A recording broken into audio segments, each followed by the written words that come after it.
yang tadi malam.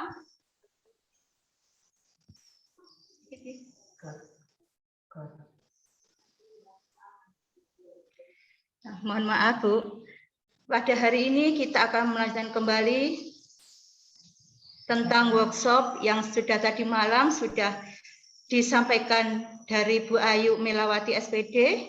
Dan mohon maaf Bu Ayu, ini nanti waktu sepenuhnya akan diberikan kepada Bu Ayu dengan durasi waktu sama seperti yang kemarin 2 jam, di mana pembagiannya nanti 1,5 jam untuk materi dan 1/2 jam mungkin tanya jawab dan sharing-sharing dengan Bu Ayu. Baiklah Bu Ayu, ya mohon maaf ini sebagian teman-teman belum bisa bergabung, mungkin masih menunggu sholat Isya. Ya, tapi untuk mempersingkat waktu biar tidak terlalu malam, mungkin Bu Ayu bisa memulai kegiatan pada malam hari ini. Waktu dan sepenuhnya saya serahkan ke Bu Ayu untuk memulai kegiatan pada malam hari ini. Monggo Bu Ayu, disilahkan untuk memulai kegiatannya. Nah, terima kasih Bu Indrayati atas kesempatannya. Iya Bu Ayu. Bapak Ibu, alhamdulillah kita bisa sama-sama berkumpul tatap maya lagi ya hari ini, meneruskan yang kemarin. Semoga Bapak Ibu semuanya dalam keadaan sehat walafiat dan bisa mengikuti kegiatan ini dengan baik. Amin. Ayo izin share screen ya.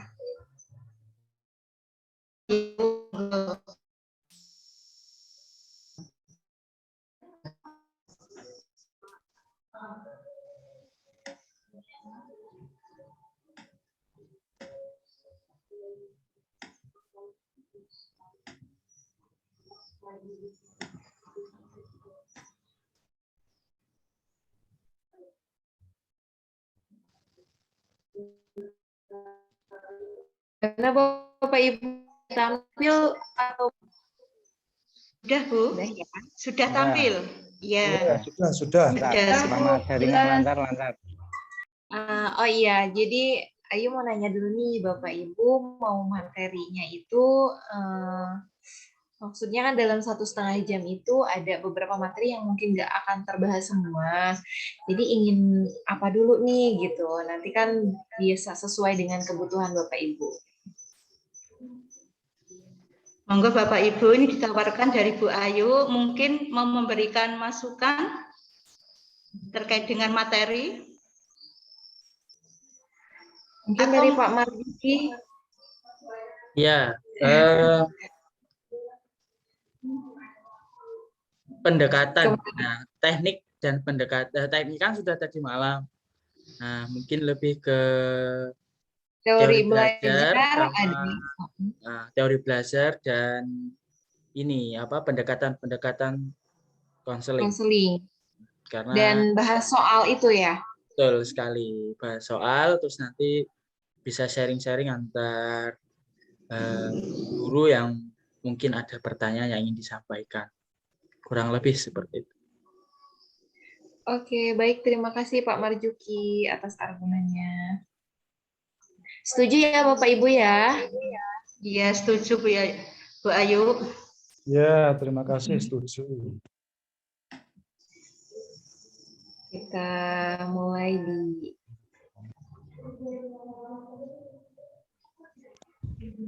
teori belajar. Nah, sebenarnya kalau kita sebagai guru BK, untuk teori belajar ini adalah salah satu dasar yang harus kita pahami juga. Karena kita ketika di kelas juga memberikan bimbingan klasikal harus ada teori belajar yang kita pahami bahwa peserta didik kita ini ada dalam tahap yang mana gitu dalam teori belajar seperti yang Siang Piase ini gitu. Kalau teori belajar dari Siang Piase ini katanya mengatakan menitik beratkan pada kognitif peserta didik, di mana penjelasan struktur kognitif sebagaimana anak mengembangkan konsep dunia di sekitar mereka. Jadi si Siang Piase ini menganggap anak itu nggak semuanya bisa langsung berpikir secara formal. Semuanya ada tahapan-tahapannya untuk bisa menuju berpikir secara formal. Kalau kita kan udah pada dewasa ya, masuknya 12 tahun ke atas, itu udah berpikir formal. Jadi kalau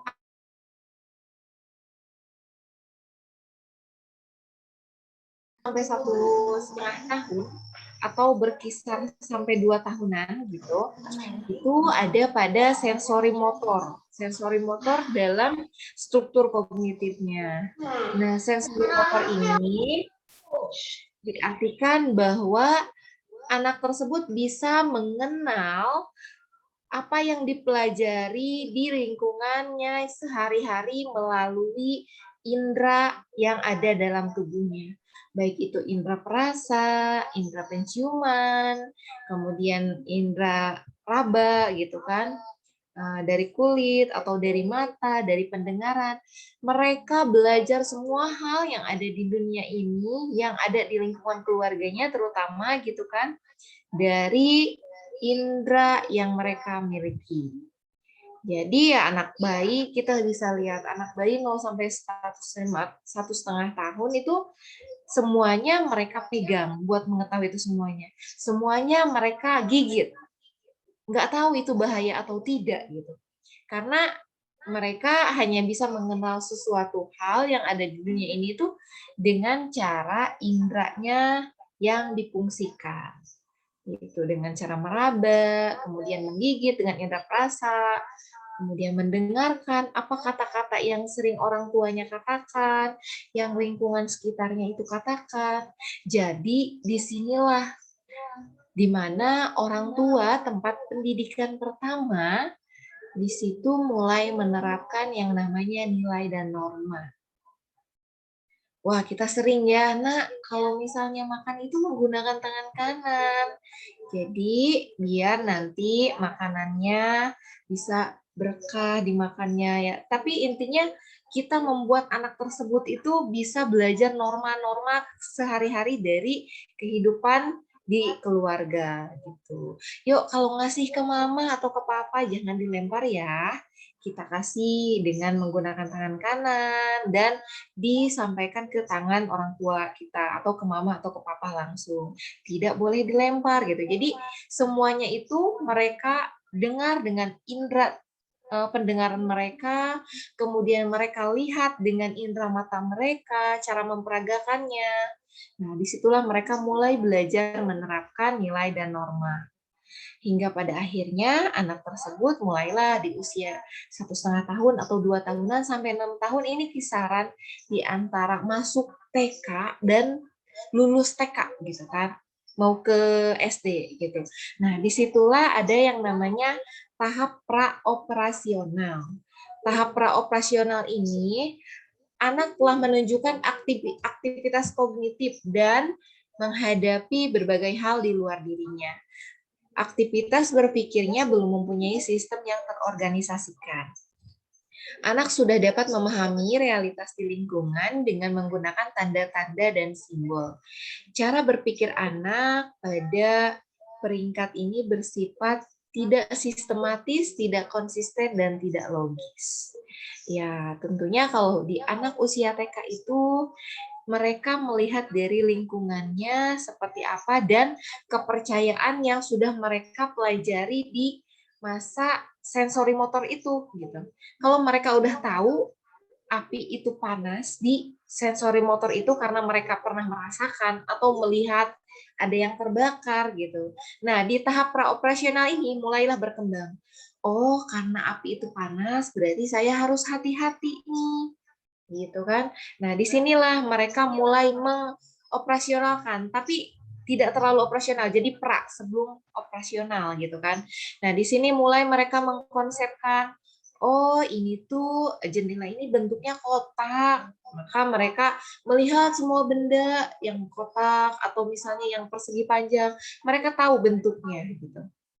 Tapi mereka belum bisa sistematis, seperti belum bisa mengurutkan dari yang sangat kecil sampai menghitung sampai yang sangat besar gitu, belum terlalu bisa karena di situ harus dikonkretkan gitu.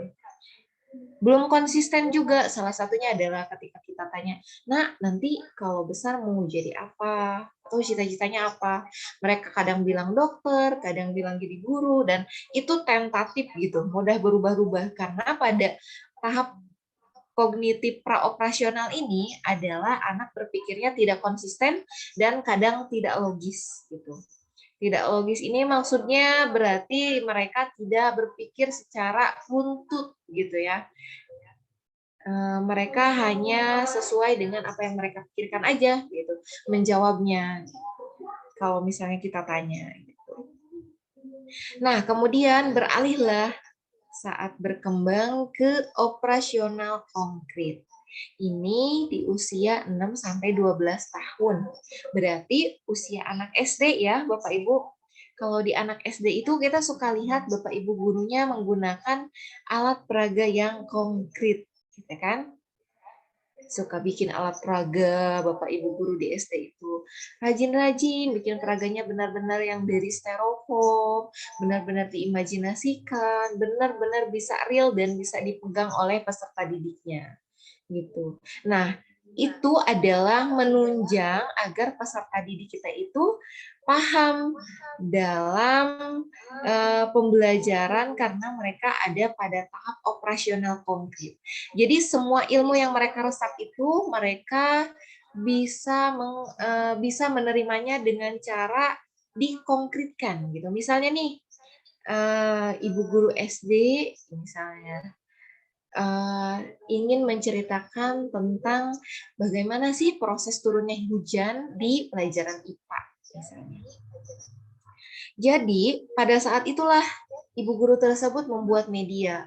Ini ada laut, dibuatlah sama dia dari styrofoam, ini gambar laut. Kemudian dari situ ada, kemudian dari laut mulai ada penguapan, ada awan, dibuatlah sama dia awan. Kemudian beralih lagi ke titik-titik di bawah angin, menjadi titik-titik hujan. Jadi itu bisa dideskripsikan di otak anak-anak gitu. Oh iya ya Bu Guru, ini kan dari laut ke bawah nih ke atas jadi penguapan. Jadi mereka dalam proses berpikirnya harus diiringi dengan media yang konkret. Tidak bisa seperti anak SMA yang cuman dijelaskan aja langsung paham gitu tanpa media gitu. Oleh karena itu media dalam tahap operasional konkret ini sangat diperlukan. Gitu. Yang selanjutnya adalah tahap operasional formal. Ini berada pada usia 12 tahun ke atas. Nah, dari teori belajar ini mengatakan pada tahap operasional formal, struktur kognitif seseorang dalam menerima pelajaran atau materi yang ia pelajari bisa berlanjut ke tingkat yang abstrak atau kompleks, di mana periode ini anak dapat menggunakan operasi-operasi konkretnya untuk membentuk operasi yang lebih kompleks. Kayak di tahun 12 tahun ke atas itu udah mulai mengenal aljabar. Mereka tidak harus diceritakan bahwa aljabar itu adalah misalnya satu dus ini berisi di dalamnya 4 box. 4 box itu di dalamnya berisi lagi 12 pensil misalnya. Nah, ketika dialjabarkan misalnya berarti 1x tambah 2y gitu kan, berapa? Nah, itu kalau misalnya dikonkretkan di tahap SD harus benar-benar konkret kardusnya berapa, isinya berapa gitu kan. Nah, itu mereka bisa menerima. Tapi kalau di anak SMP ini udah 12 tahun ke atas, dia tidak perlu kita membawa-bawa kardus dengan isinya sebanyak ini atau dengan media peraga bahwa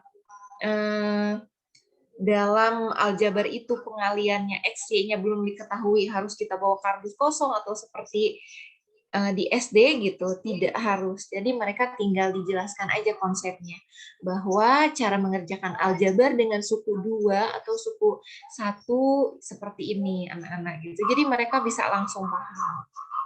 Itu ya Bapak Ibu. Ya tentunya karena udah 12 tahun ke atas kita juga termasuk gitu. Karena kita termasuk ke dalam tahap operasional formal, maka dari itu kita bisa berpikir secara abstrak dan kompleks gitu. Yang selanjutnya adalah teori belajar Brunner.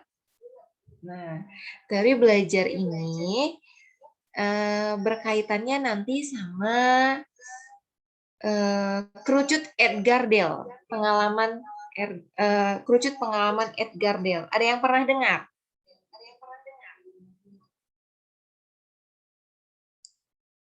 Bapak Ibu? Ya, pernah Halo? dengar. Halo. Iya. Eh, Pak.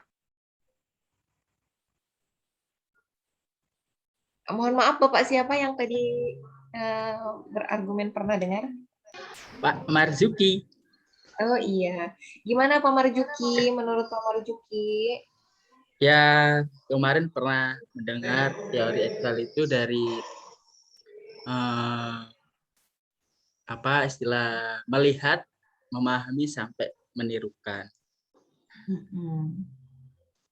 Jadi di Edgar Dale itu ya Pak Marjuki ada tahap-tahapnya bagaimana cara anak belajar agar lebih bisa paham gitu kan. Nah ini juga nanti berkaitan sama Bapak Ibu guru yang mau membuat media. Medianya itu apa biar anak itu pahamnya lebih banyak. Gitu. Nah yuk kita baca. Menurut Brunner, belajar adalah suatu proses aktif yang memungkinkan manusia menemukan sesuatu yang baru di luar informasi yang sudah diberikan kepadanya. Jadi maksudnya Brunner ini menganggap bahwa belajar itu harus mendapatkan informasi di luar informasi yang sudah dia miliki, gitu. Dia merasa belajar kalau dia mendapatkan informasi baru dari luar lingkungannya, gitu ya. Nah, Brunner ini manusia berpikiran pada manusia itu sebagai pemikir, pemroses, dan pencipta informasi. Oleh karena itu, Brunner memusatkan perhatian pada sesuatu yang dilakukan manusia sesuai dengan informasi yang diterimanya untuk mencapai suatu pemahaman yang bermakna. Jadi kalau kita sudah mendapatkan informasi baru dan informasinya itu berkaitan dengan informasi kita yang sebelumnya sehingga klop gitu. Misalnya tadi kayak Pak Marjuki udah tahu nih ternyata ada yang namanya kerucut pengalaman Edgar Dale. Nah, kemudian Pak Marjuki belajar lagi membaca atau melihat video atau misalnya mendengarkan dari orang lain bahwa dengan kerucut Edgar Dale itu kita bisa membuat peserta didik kita lebih paham sesuai dengan media yang kita pilih misalnya. Nah, Pak Marjuki berarti berpikir ya, oh iya karena saya harus membuat anak-anak dalam bimbingan klasikal ini lebih bisa menerima materi yang saya kasih, berarti saya harus mempersiapkan nih anak-anak agar mereka lebih paham. Disitulah Pak Marjuki menjadi pemikir, menjadi pemroses informasi di mana agar bisa menciptakan informasi yang menurut Pak Marjuki itu lebih baik dari sebelumnya. Jadi mulailah di situ penerapannya. Nah dari penerapan itu artinya Pak Marjuki udah mulai belajar dari satu materi yang ia pahami. Gitu. Nah pandangan Brunner ini tentang belajar yaitu didasarkan pada asumsi perolehan pengetahuan adalah proses interaktif seseorang dengan lingkungannya. Secara aktif akan terjadi perubahan terjadi pada diri seseorang dengan menghubungkan informasi baru dan informasi yang diperoleh sebelumnya menjadi satu struktur pengetahuan yang bermakna. Ya seperti tadi yang Ayu contohkan, Bapak Ibu, yang Pak Marjuki akhirnya menggunakan media yang menurut ia setelah mendapatkan informasi tentang kerucut Edgar Dale itu bahwa percaya dengan media ini anak akan lebih paham gitu, persentase pemahamannya lebih tinggi. Maka diaplikasikanlah sama Pak Marjuki. Disitulah adanya interaksi antara lingkungan dengan diri seseorang secara aktif sehingga memkonstruksi pengetahuan yang utuh kan. membuat suatu struktur pengetahuan yang bermakna. Bermaknanya berarti, wah menjadi bermakna nih, jadi bimbingan klasikal yang saya berikan lebih bermanfaat untuk anak-anak, anak-anak lebih memahami, lebih bisa aktif gitu pembelajarannya. Itu adalah satu proses mengkonstruksi pengetahuan menjadi lebih bermakna, Bapak Ibu. Yang selanjutnya adalah menurut teori Brunner ini, pada dasarnya belajar merupakan proses perkembangan kognitif yang terjadi dalam diri seseorang. Ada 3 proses kognitif yang berlangsung dalam belajar, yaitu pemerolehan informasi baru, proses transformasi informasi, proses mengevaluasi atau menguji relevansi dan ketepatan pengetahuan. Ya, jadi dari 3 proses kognitif ini, sehingga disatukanlah informasi baru ini yang kita dapatkan, kemudian ditransformasikan informasi tersebut menjadi sebuah ide dan kita evaluasi hasilnya. Relevan nggak sih, nyambung nggak sih ilmu yang kita dapatkan dengan ketepatan pengetahuan yang kita miliki, gitu. Nah, kemudian selanjutnya, ini yang berkaitan dengan prinsip Edgar Dale tadi, proses belajar dapat terlaksana dengan baik jika pengetahuan dipelajari melalui 3 tahapan perkembangan kognitif, yaitu enaktif, ikonik, dengan simbolik. Dan simbolik maksud saya.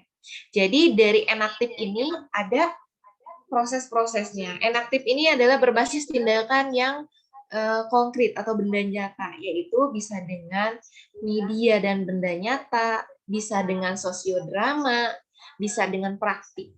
Ini yang namanya enaktif. Jadi kalau di teori Edgar Dale ini masuk ke dalam persentase pemahaman peserta didik dari 0 sampai 30%. 0 sampai 20%. Nah, kemudian beralihkah ke ikonik.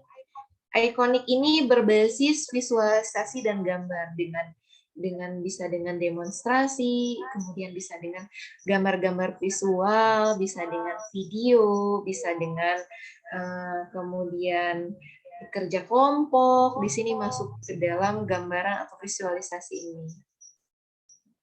Nah, disinilah mulai naik dari 20 menjadi 50 sampai di bimbingan kerja kelompok itu atau diskusi sampai ke angka 70% pemahaman peserta didik akan pahamnya gitu. Nah, mulailah beranjak ke simbolik. Simbolik ini berbasis simbol abstrak bahasa, matematika, dan logika. Karena di simbolik ini kita bisa memberikan pemahaman kepada peserta didik, tapi dengan semakin sedikit pemahaman mereka, Bapak Ibu. Kenapa semakin sedikit?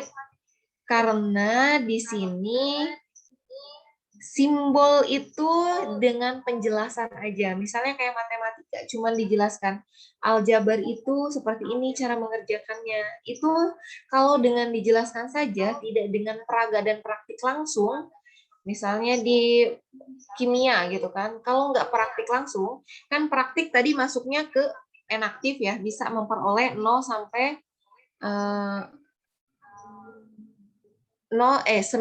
bisa di angka 90% pemahaman peserta didiknya gitu. Kalau di media yang menggunakan enaktif ini, karena dia lebih konkret, bisa praktek langsung gitu. Berbeda dengan yang simbolik. Kalau simbolik ini mereka hanya menjelaskan atau membaca gitu. Dan itu bisa mencapai pemahaman peserta didik hanya 0 sampai 25%. Gitu. Karena tadi 70%-nya ada di diskusi ya. Diskusi itu di ikonik masuknya. Gitu. Jadi 3 tahapan ini bisa membuat Bapak Ibu mempertimbangkan kira-kira media apa sih yang bisa saya terapkan di kelas agar peserta didik saya lebih paham. Misalnya nih, saya mau menceritakan tentang bagaimana maksudnya topik bimbingan klasikal yang akan saya berikan di kelas ingin tentang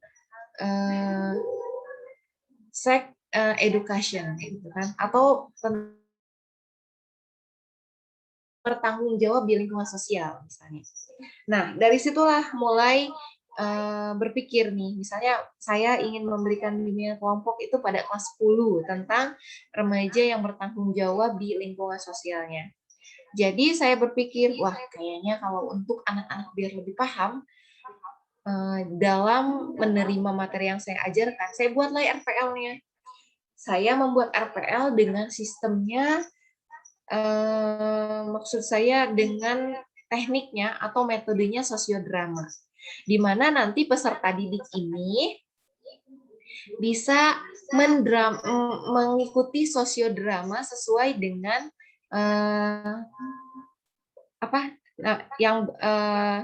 skenario yang saya buat, gitu kan.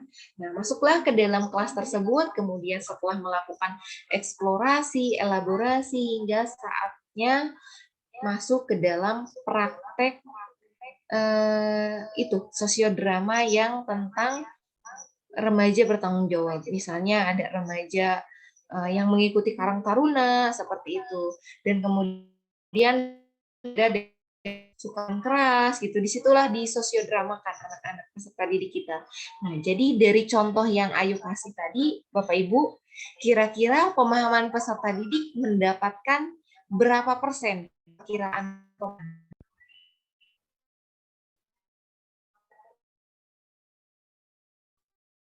Halo Ibu. Iya, Bu. Iya. Agak hujan, Bu. Mungkin di sini agak nggak terlalu dengar. Oh, nggak terlalu terdengar. Iya. Ini agak di sini hujan deras. Wow, hujan deras ya. Iya.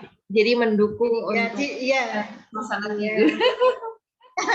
Ya dilanjut saja. Mungkin nanti kalau ada pertanyaan, mungkin nanti Bu Ayu bisa menjawabnya. Seperti itu. Baik, iya. Ibu Indah. Terima Iya, Bu kasih. Ayu. Iya, iya. Jadi tadi yang tadi Ayu contohkan itu bisa masuk ke proses pemahaman peserta didik melalui tahap simbolik. Enaktif maksud saya, maaf. Jadi di enaktif ini ada yang namanya praktik.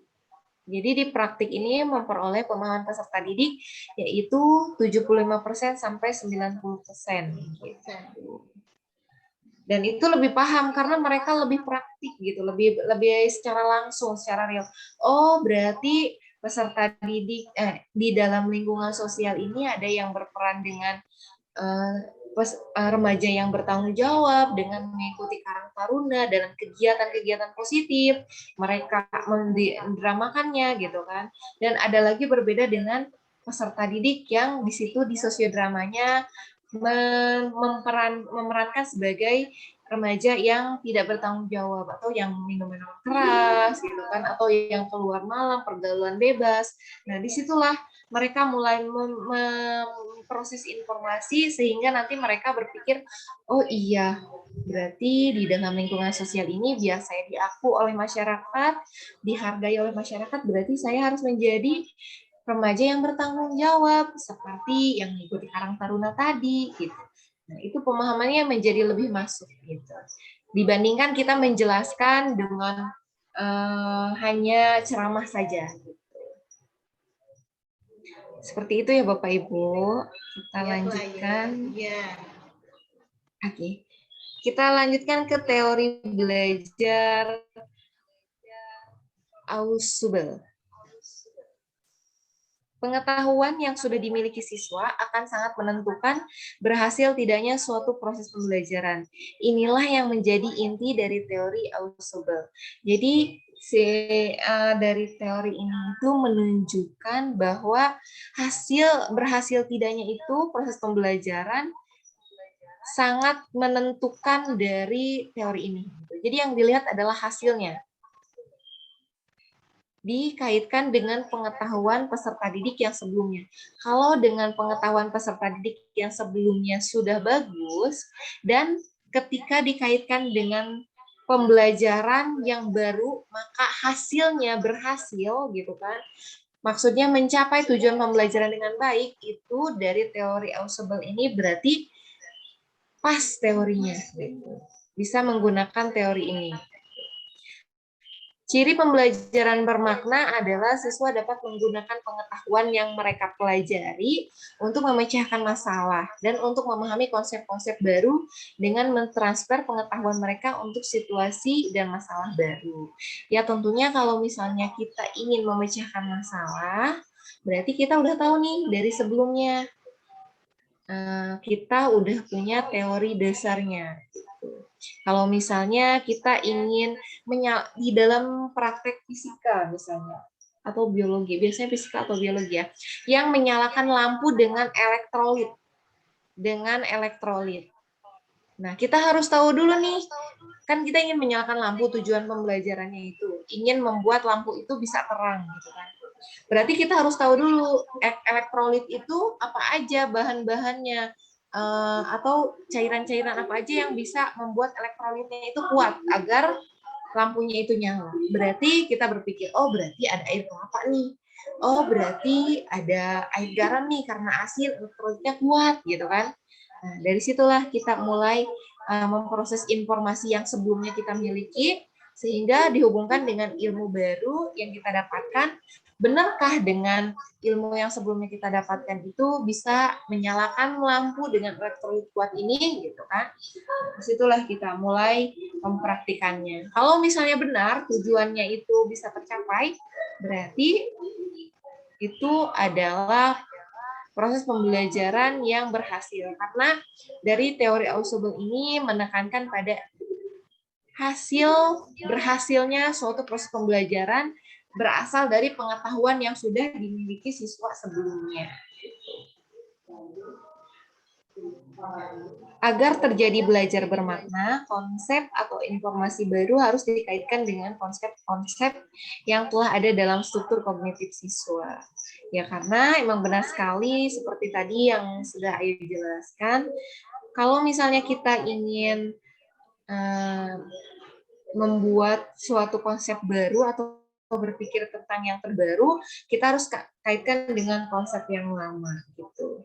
Kayak misalnya kita ingin membuat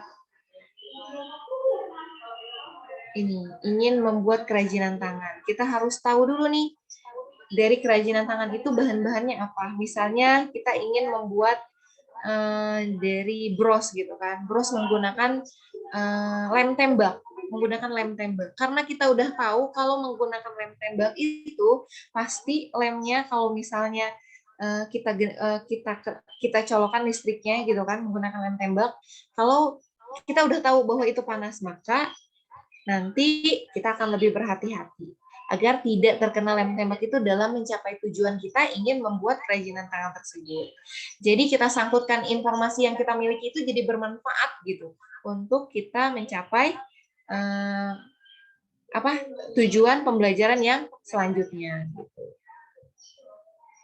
Nah, selanjutnya adalah teori belajar Gagne. Gagne mengembangkan teori belajar berdasarkan asumsi-asumsi sebagai berikut. 1. Pertumbuhan dan perkembangan individu merupakan akibat dari belajar. 2. Belajar merupakan proses yang kompleks sifatnya. Ya, dari si teori belajar Gagne ini menyatakan bahwa semua yang terjadi dalam kehidupan ini yang kita bisa itu adalah hasil dari proses belajar.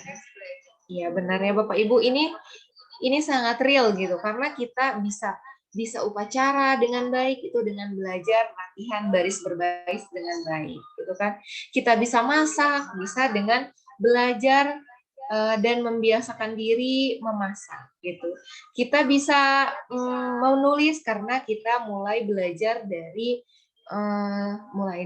hurufnya, pengejaannya gitu. Itu berawal dari semuanya dengan belajar. Tidak ada yang ujug-ujug atau tiba-tiba langsung bisa gitu. Jadi kita semuanya belajar dulu gitu. Itulah yang mendasari dari teori Gagne ini. Karena belajar ini katanya sifatnya kompleks. Kompleks itu artinya beberapa elemen dalam satu kesatuan gitu. Jadi dari proses belajar yang kita terus-menerus tumbuhkan sehingga kita memperoleh suatu pembelajaran yang banyak yang sifatnya kompleks gitu. Ganya mendefinisikan belajar sebagai seperangkat proses kognitif yang mengubah sifat stimuli dari lingkungan menjadi beberapa tahapan pengolahan informasi yang diberikan untuk memperoleh kapasitas yang baru. Ya, jadi dari Bapak Ibu nih, misalnya Bapak Ibu di hari guru tersebut diminta untuk upacara bendera, tapi petugasnya Bapak Ibu guru nih. Sedangkan di situ Bapak Ibu belum pernah menjadi petugas upacara.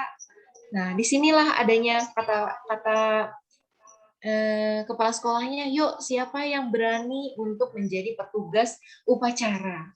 Nah, disitulah masuk ke dalam stimulus atau stimuli dari lingkungan. Lingkungan kita menuntut kita untuk menampilkan personality seperti itu, gitu. Personality untuk menjadi seorang petugas upacara. Disitulah mulai kita memberanikan diri dan nantinya akan ada proses belajar sampai akhirnya kita bisa. Kata Ganya seperti itu. Jadi semuanya itu bisa belajar karena adanya stimulus dari lingkungan. Gitu.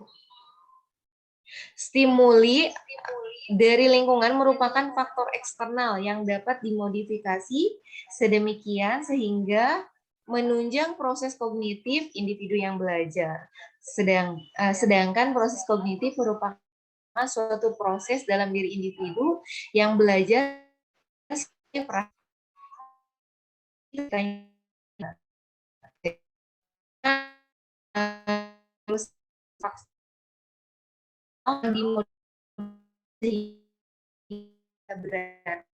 maka ini sangat dibantu faktor eksternal ini dalam kehidupan kita sehari-hari.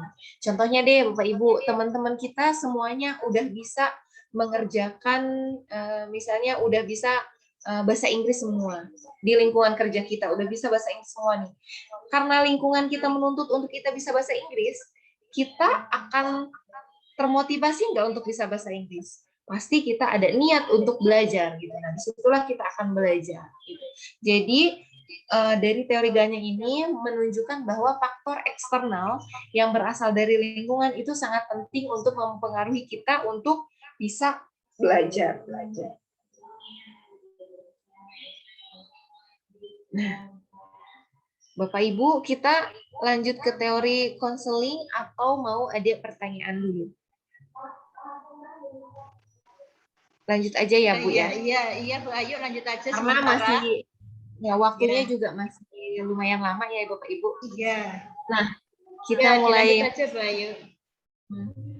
Kalau berkata tentang pendekatan konseling itu banyak sekali Bapak Ibu ya. Dan itu sebenarnya tidak bisa kita pahami langsung satu tatap muka satu kali duduk gitu. Karena dari teori konseling ini banyak hal yang perlu kita pahami secara kompleks gitu. Tapi saya di sini akan mencoba untuk bisa memberikan pemaparan yang mungkin insya Allah bisa Bapak Ibu pahami. Semoga ya Bapak Ibu. Nah, di mana konseling REBT atau Rational Emotive Behavior Therapy ini adalah pendekatan konseling yang dicetuskan oleh Albert Ellis, ya, itu Bapak Ibu. Di mana dari teori konseling ini ada konsep dasarnya. Konsep dasarnya dari teori konseling REBT ini adalah pemikiran manusia adalah penyebab dasar dari gangguan emosional. Kata Albert Ellis ini, semua yang membuat kita emosi, membuat kita marah, membuat kita bahagia, membuat kita sedih adalah berasal dari pemikiran kita. Gitu. Dari pemikiran kita yang negatif bisa membuat kita marah, bisa membuat kita emosi. Kita berpikirnya orang itu tidak menghargai kita. Misalnya orang itu nggak sengaja menolehkan muka saat berhadapan dengan kita gitu. Padahal mungkin orang itu dia ada hal lain yang mungkin kepalanya sedang sakit atau lehernya gatal gitu kan. mau digaruk. Nah, itu adalah dari pemikiran kita. Kalau kita mikirnya orang itu sombong banget sih sampai harus menolehkan, membuang muka di hadapan kita gitu. Nah, disitulah emosi kita mulai meluap. Ih, sebel deh sama orang itu, suka buang muka kalau ketemu saya gitu kan. Nah, mulailah dari situ emosi kita menjadi pemikiran yang negatif sehingga memunculkan emosi yang negatif juga. Yang kedua adalah dari konsep dasar RID ini, manusia mempunyai potensi pemikiran rasional dan irasional. Ya, jadi kadang-kadang kita juga mikir ada yang rasional, ada yang irasional. Misalnya nih, yang rasional. Kadang ada dua manusia. Jadi maksudnya ada yang berpikir rasional, ada yang tidak rasional. Yang berpikir rasional misalnya gini, saya mau kuliah. Saya ingin menuju mendapatkan kuliah. Tugas perkembangan ini perkembangan BDR. Dari ingin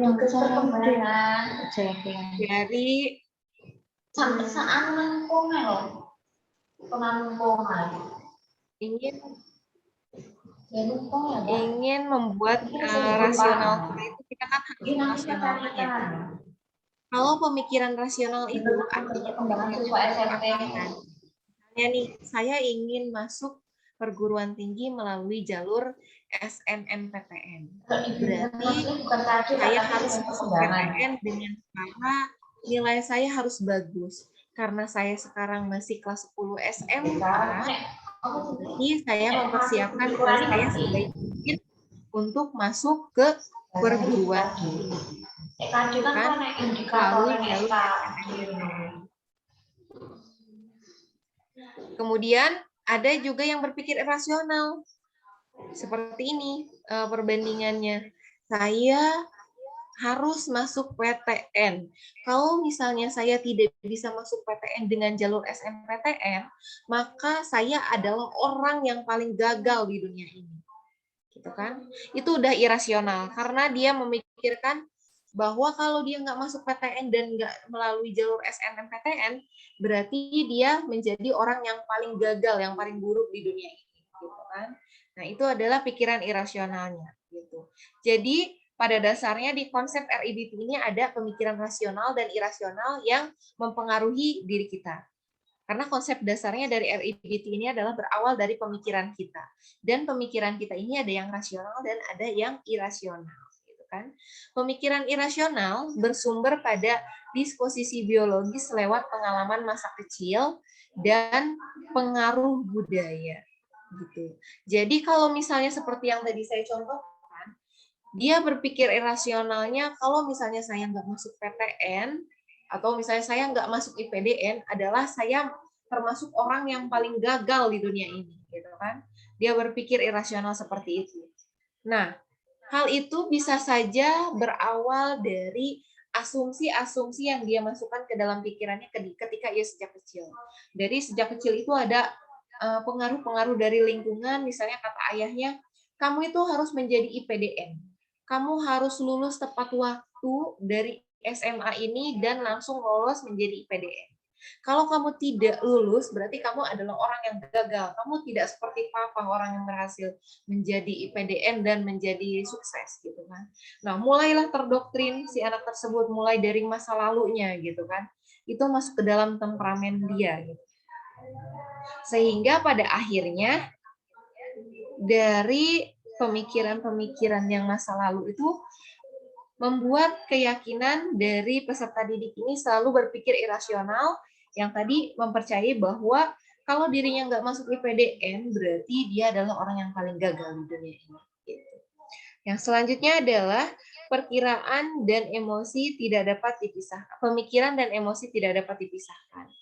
Ya tentunya kalau misalnya kita udah berpikir irasional, tentu nanti kalau misalnya terjadi, benar-benar terjadi nih, peserta didik itu misalnya yang tadi saya contohkan tidak masuk IPDN, pasti emosinya mulai meluap. Sedih yang berlarut-larut, bisa emosi, kemudian depresi, mungkin bahkan juga dia menjadi sangat merasa tertekan gitu, sampai stres, depresi gitu kan. Nah, itulah dari hasil adanya pemikiran yang tidak terpisahkan dari emosi. Kemudian, pada diri manusia sering terjadi self-vibration, yaitu mengatakan sesuatu terus-menerus kepada dirinya. Ya, karena misalnya dari orang tersebut yang saya contohkan tadi yang ingin menjadi PDN, dia selalu mendoktrin dirinya.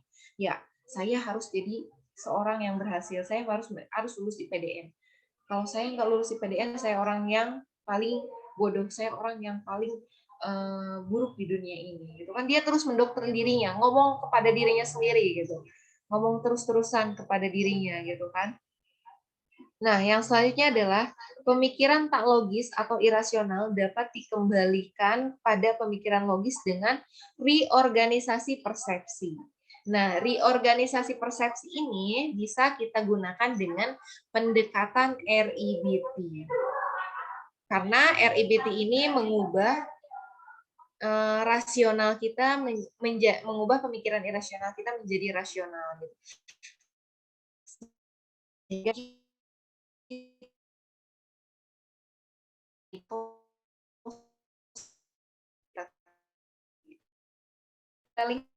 asal aku dari ini apa sih sebenarnya gitu kan. Dari konseling RIBT ini mengungkapkan bahwa perilaku bermasalah adalah individu yang memiliki keyakinan-keyakinan irasional. Keyakinan irasional tersebut dipertahankan dalam pikirannya. Jadi katanya yang bermasalah itu adalah pikiran irasionalnya.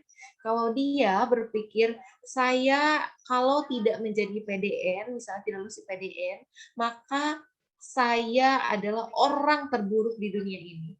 Itulah pikiran irasional yang menjadi keyakinan dia dari sejak kecil sampai besar sehingga dia pertahankan dalam pikirannya. Itu adalah perilaku yang bermasalah dari orang tersebut. Gitu.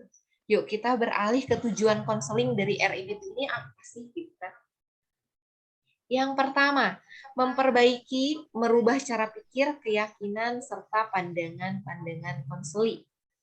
Yang irasional dan tidak logis menjadi pandangan yang rasional dan logis agar konseli dapat mengembangkan diri, meningkatkan aktualisasi dirinya seoptimal mungkin melalui perilaku kognitif dan efektif yang positif.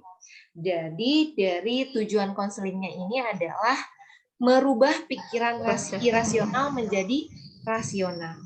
Itu tujuan dari konselingnya. Karena dengan pikirannya dirubah menjadi rasional, nanti perilakunya akan menjadi perilaku yang sesuai tujuan dari pemikiran yang rasional itu.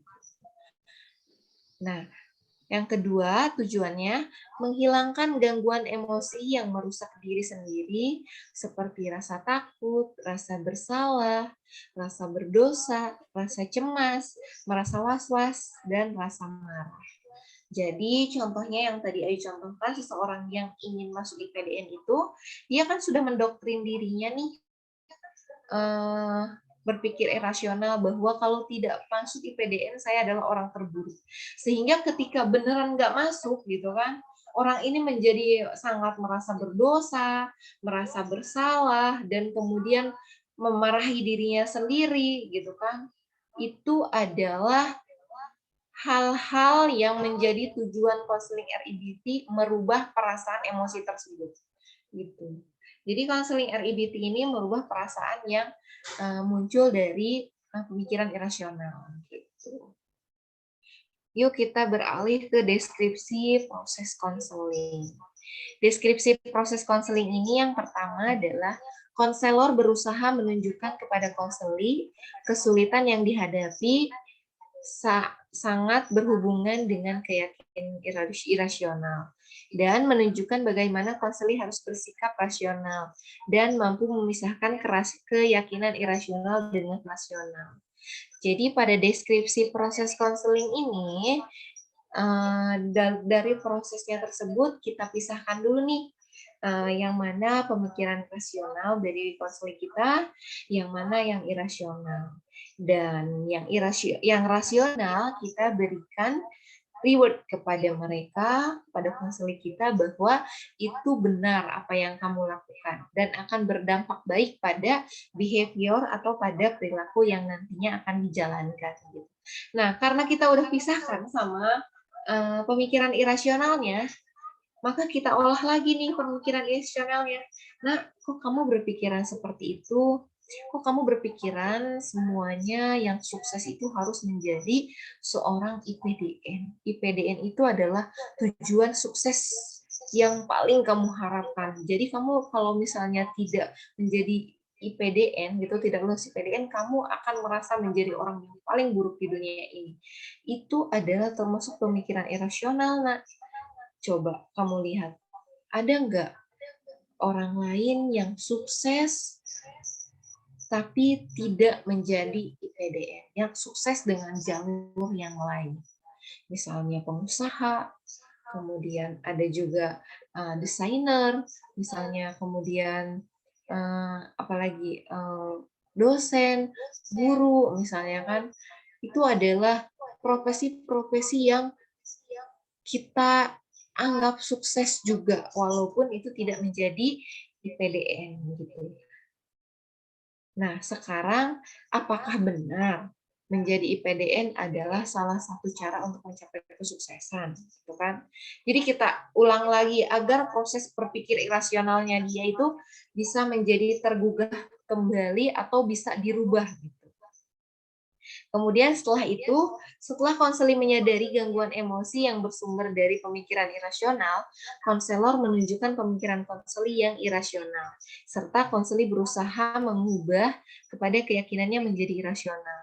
Nah, jadi kalau misalnya kamu berpikir terus seperti itu, berpikir irasional terus seperti itu, nanti pada saat kamu tidak berhasil mencapai atau lolos IPDN, Ibu yakin kamu akan sangat marah, kamu akan sangat merasa bersalah, kesal, depresi, gitu kan, stres. Itu akan menjadi titik akhir ketika kamu tidak mencapai kesuksesan yang kamu maksud. Dan kalau kamu tetap berpikiran seperti itu akan menghambat tujuan kamu ke masa depan. Benar nggak seperti itu misalnya? Jadi kita kembalikan lagi ke konseli, agar konseli kita itu mau menjawab apa sih sebenarnya yang dia rangkai di pikiran dia, gitu kan? Kalau misalnya dia sudah merangkai sesuatu yang dia pikirkan, dan kemudian dia terbawa arus pembicaraan kita, sehingga dia, oh iya ya, ternyata kalau misalnya saya terus berpersepsi itu, saya harus siap dengan resiko. Nanti saya bisa menjadi emosi, marah kalau saya tidak lolos IPDN. Gitu. Nah, jadi nanti ketika berpikir seperti itu, nanti saya berarti harus merubah nih tujuan saya, tidak hanya IPDN, berarti saya bisa mencari alur-alur lain. Misalnya saya akan mengambil jurusan hukum gitu kan untuk bisa menjadi pengacara, dan itu membuat saya bisa menjadi sukses juga gitu. Jadi dia nanti berpikir rasional.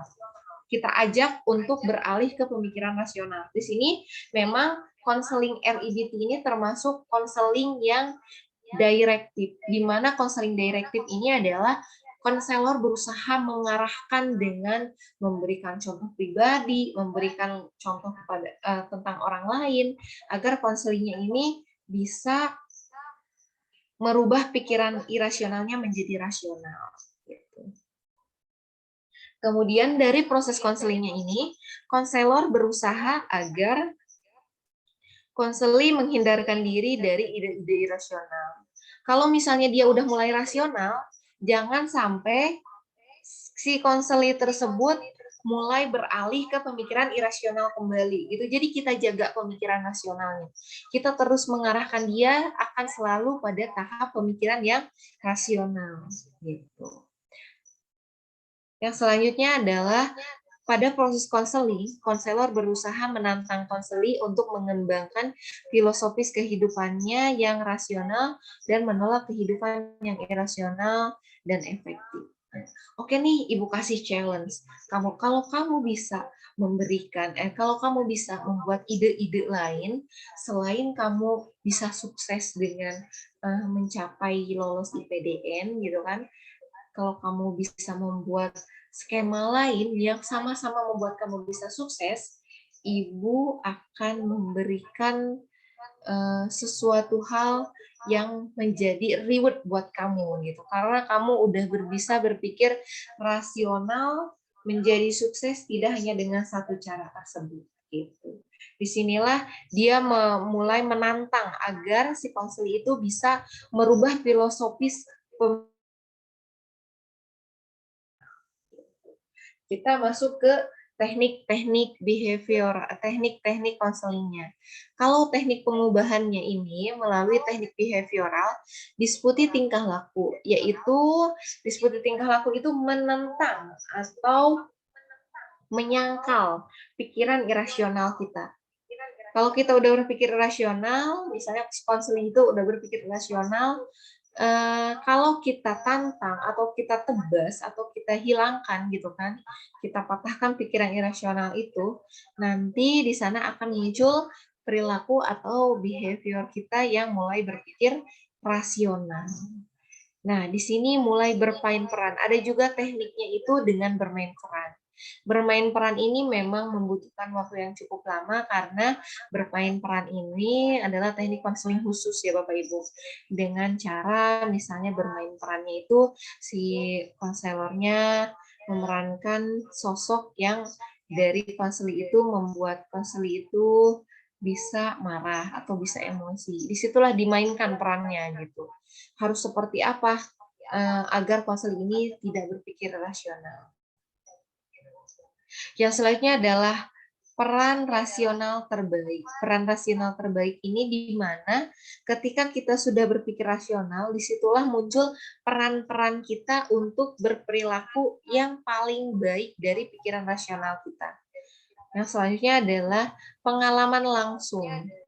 Karena dengan pengalaman langsung ini, si konseli bisa belajar dan bisa memperbaikinya dari teknik-teknik behavioral ini. Kemudian menyerang masa lalu. Dari teknik konseling ini, kita bisa menyerang masa lalu konseli yang membuat konseli itu berpikiran irasional. Gitu. Yang selanjutnya adalah pekerjaan rumah. Yaitu contohnya kayak tadi, yuk kamu silahkan buat di rumah konsep di mana kamu bisa mencapai kesuksesan tidak hanya dengan mencapai atau dengan lulus IPDN. Dibuatlah pekerjaan rumah sehingga anak tersebut menyediakan atau membuat skema agar ia sukses tidak dengan cara yang satu tersebut. Gitu. Kemudian ada teknik-teknik imagery. Imagery ini mengimajinasikan yaitu disputing atau menentang imajinasi yang irasional. Kemudian kartu kontrol emosi di mana nanti akan ada kartu kontrol emosi apakah saat meluap gitu. Kalau meluap ini berarti emosinya meningkat. Kalau misalnya turun di kartu emosinya itu menjadi merendah gitu, emosinya menjadi stabil. Proyeksi waktu, jadi kita memproyeksikan misalnya pada saat yang akan datang kamu akan menghadapi masalah seperti ini. Apa yang akan kamu lakukan? Jadi akan ada proyeksi waktu di situ. Kemudian teknik melebih-lebihkan. Jadi teknik melebih-lebihkan ini digunakan agar pikiran irasional konseli ini bisa berubah menjadi rasional. Kemudian ada dengan teknik kognitif. Teknik kognitif ini yaitu dengan menyangkal kognitif kita yang berpikiran negatif atau berpikiran irasional. Kemudian analisis rasional. Kita berpikir rasional, kita analisis lagi. Oh iya ya, ternyata benar. Saya itu kalau misalnya melakukan hal ini akan berdampak baik untuk saya. Jadi dia menganalisis kembali gitu. Skala katastrofi. Skala katastrofi ini biasanya menggunakan skala-skala yang memang dibuat untuk kognitif kita ini sudah mencapai rasional atau tidak. Yang selanjutnya adalah rasional role reversal. Jadi merasionalkan secara reversal gitu pemikiran kita.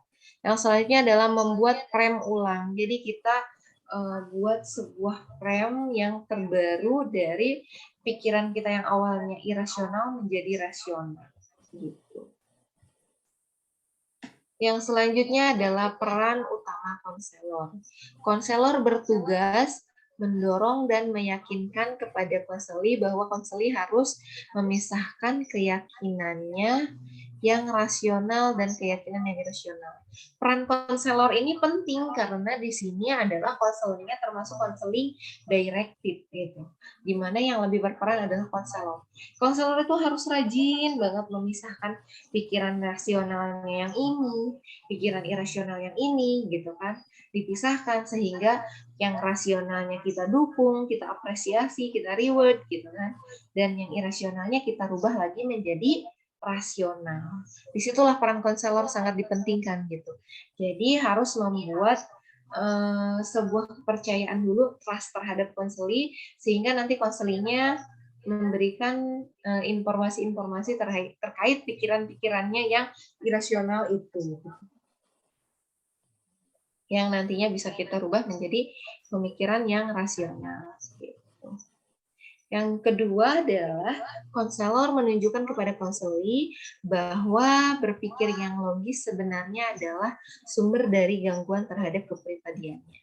Jadi di sini konseli berpikir bahwa yang pemikiran yang logis itu sebenarnya adalah sumber dari gangguan terhadap kepribadiannya. Yang ilogis maksudnya ya. Jadi ternyata kalau misalnya di dalam konseling itu konselor juga harus menunjukkan bahwa dengan pemikiran yang tidak logisnya itu berasal dari masa lalunya gitu. Berasal dari kepribadian yang dia bawa temperamennya sejak masa lalu. Gitu. Jadi menunjukkan hal itu tuh awal dari kepribadian yang dia miliki. Jadi ya memang harus dirubah menjadi rasional.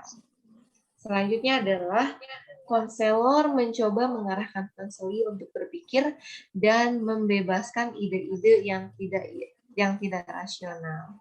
Gitu. Jadi di sini konselornya mengarahkan terus, membimbing, mengarahkan gitu kan kepada konseli agar konselinya itu bisa membebaskan atau menghilangkan pikiran-pikiran irasionalnya. Nah, apa sih kelebihannya dari teknik RIBT ini? Oh ya, tadi sebelum ke kelebihan kita cari tahu dulu cara teknik pendekatan dari RIBT ini seperti apa sih? Yaitu dengan cara kerangka kerja ABC. Kerangka kerja model ABC ini menerapkan hal sentral dalam teori yang praksis konseling RIBT. Model ini memberikan alat yang berharga untuk memahami perasaan-perasaan konseli, pemikiran, event, dan kejadian dan perilaku. Komponen A.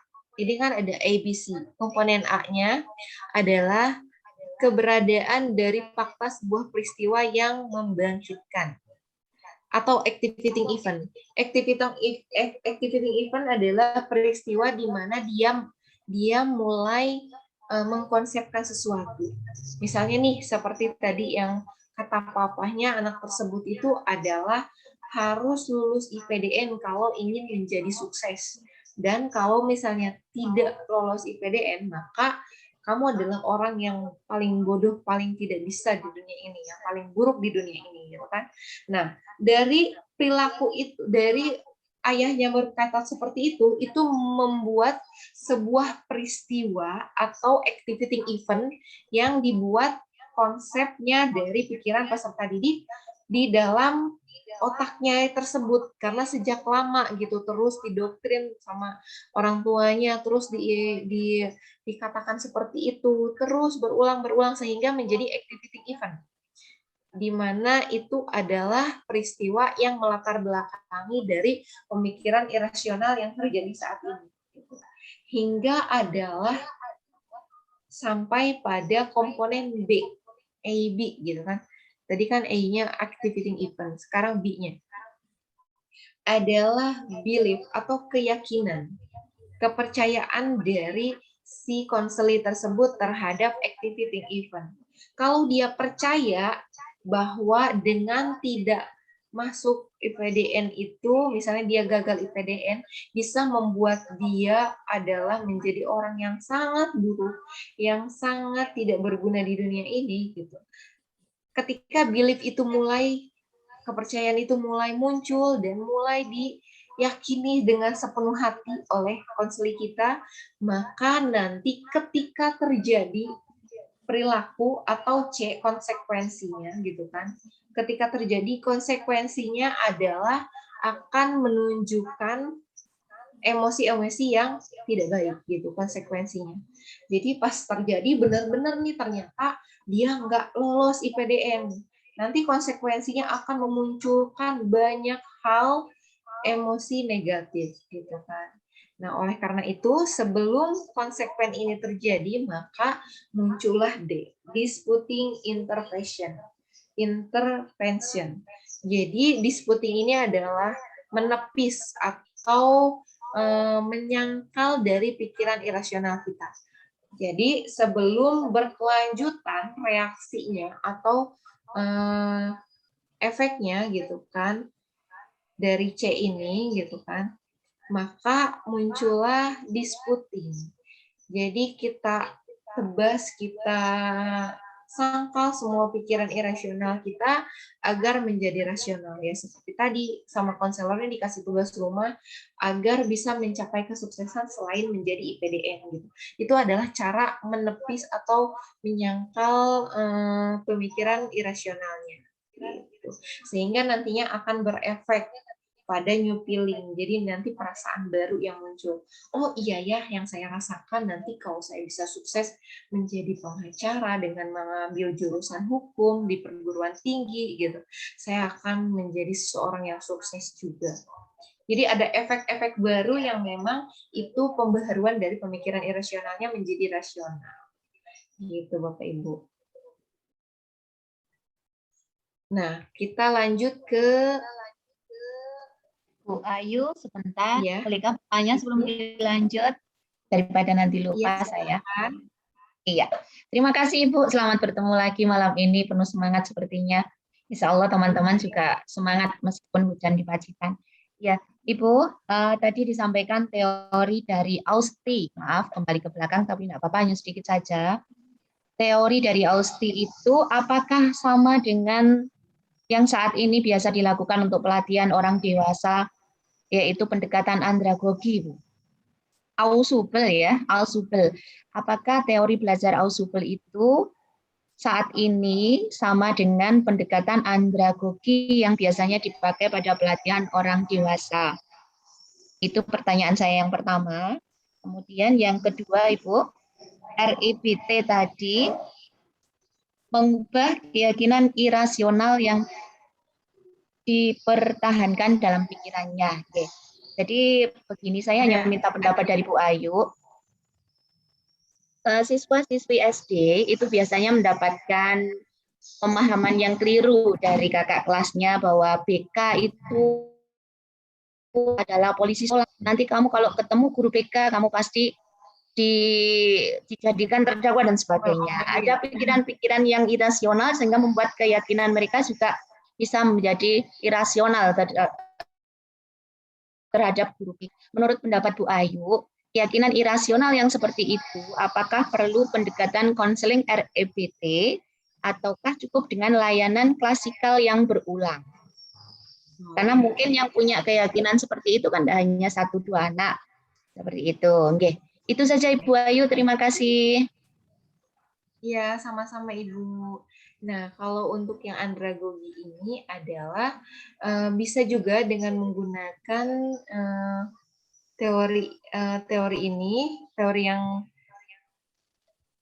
ini kan ya Bu ya? Ausubel. Nah, jadi dengan teori ini kita menganggap bahwa pengetahuan yang sudah dimiliki siswa atau yang sudah dimiliki orang dewasa gitu kan? Iya. Tadi yang tadi Ibu contohkan adalah untuk orang dewasa ya Ibu ya? Iya, hampir sama kayak gitu ya Bu. Yang dimaksud bisa. Teori belajar Ausubel itu sama dengan yang kita pakai pendekatan andragogi itu ya? Iya, bisa maksudnya mendekati ke teori belajar itu. Teori belajar andragogi itu. Karena di mana yang sudah dewasa juga sama-sama butuh Belajar. pengetahuan sebelumnya untuk mengklopkan atau mengkaitkan dengan adanya relevansi itu bisa nyambung ke pengetahuan yang baru gitu. Oke. Bukan hanya anak-anak aja gitu. Kalau Ya, misalnya kayak gini aja, kita mau belajar nih, tapi kata pepatah adalah isilah, kamu itu belajar harus seperti gelas yang sudah ada isinya setengah. Jangan benar-benar kosong. Karena ketika kamu nanti akan mendapatkan ilmu baru, gelas yang isinya setengah ini akan penuh. Jadi penuh dan bercampur kan. Jadi kalau penuh dan bercampur itu artinya ada pengikatan di situ, masuk ke dalam teori, maksudnya masuk dari pengetahuan yang sebelumnya ke pengetahuan yang baru sehingga pengetahuan kita itu menjadi full gitu, menjadi pengetahuan yang kompleks, pengetahuan yang benar-benar utuh, komprehensif gitu. Jadi nyambung gitu. Iya. Kalau menurut Ayu seperti itu. Kalau untuk pertanyaan yang Iya. kedua tadi untuk anak SD Iya, ya Bu SD ya. yang mau masuk SMP itu biasanya mereka kan sudah punya keyakinan karena ditakutin sama kakak kelasnya atau gimana, sehingga mereka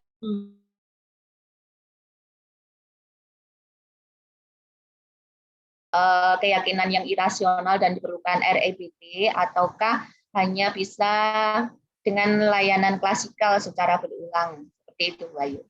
Iya, terima kasih Ibu pertanyaannya. Jadi kalau Iya. untuk Ayu, ini kan konsepnya adalah anak SD ya Ibu. Anak Iya. SD itu adalah anak-anak yang pada tahap perkembangan operasional konkret. Maaf. Operasional konkret itu usia 6 sampai 12 tahun kan Ibu.